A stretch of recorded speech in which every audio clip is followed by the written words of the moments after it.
Hello, my name is Ali Mahmood. I'm a civil engineer with Ph.D. in geoenvironmental engineering and a specialization in geotechnical and structural engineering.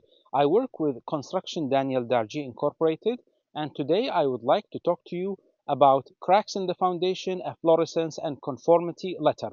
So this is regarding a client who called us because he had a problem of cracks in his foundation. This is the house behind me. So let's go and see what this looks like.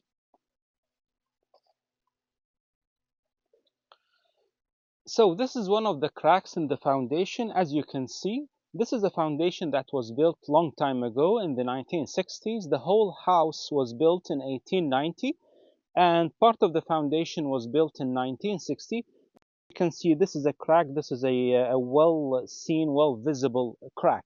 There's another crack on the other side. Let's go and see it.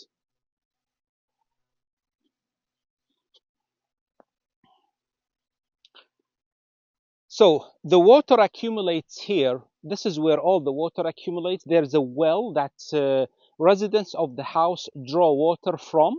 This is the area of the well, and apparently all the water in this area accumulates in this area near the foundation of the house. And let's go see the other crack. So this is another crack here.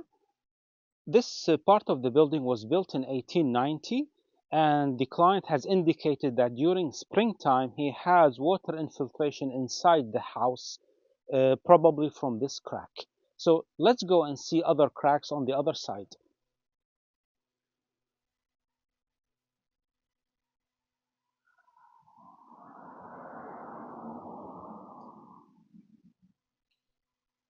Okay, so this is another crack that you can see on the foundation. This part of the foundation of the house was built in 1890, and as you can see, the crack has been like this, that goes all the way from the top to the bottom near the soil, and it has been like this according to the client for many years, even predating his purchase of the house.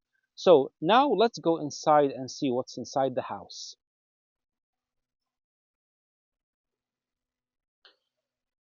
So as you can see, these are the walls of the house, and you can see there are no cracks on the walls. This is the ceiling of the ground floor. Again, no cracks. It's in very good shape. And this is the ceiling. This is the ceiling of the ground floor, and the walls again. They are in very good shape. The floor also is in very good shape, no cracks, nothing of the sort. And the wall paint is still there after so many years, according to the client. It has been painted long time ago, many years ago, and it looks in very good condition, which is a very good sign that the house is stable.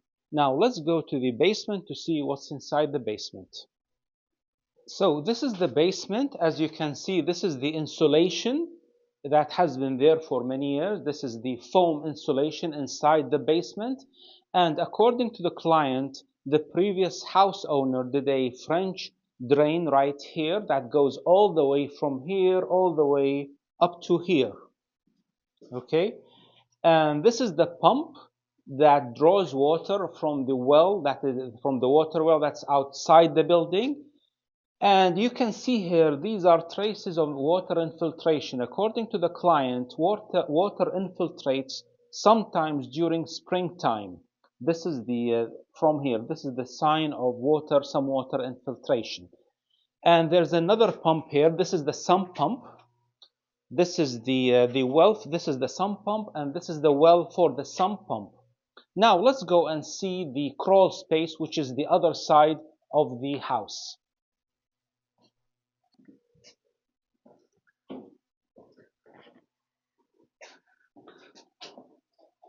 So this is the crawl space, which is the other part of the basement. This is the original part that was built in 1890. This is a sump pump, and as you can see, the insulation is still there, and it extends all the way to all the foundation walls are covered, and then there is some infiltration over there according to the client. Water infiltrates over here on this side, and then it goes all the way to the sump pump. So based on these recommendations, based on these observations, what analysis do we have? First of all, is there a danger to the inhabitants of the house taking into account all the observations? The answer is no. Is there an obligation to do any renovation work? Again, the answer is no. So, based on that, what are the options for repairing the foundations? Well, this is very subjective. It depends on the client's expectations, his budget, his long-term plans. We will write a report and submit it to the client, detailing the options with which he can act, several options with which he can act, and later on, if he wishes, he can contact us to obtain a conformity letter on some of the works that he might intend to do. So this has been my presentation on the term cracks in the foundation, efflorescence, and conformity letter.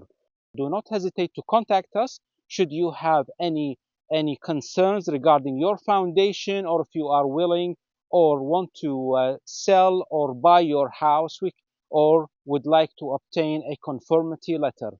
Thank you very much. Bye bye.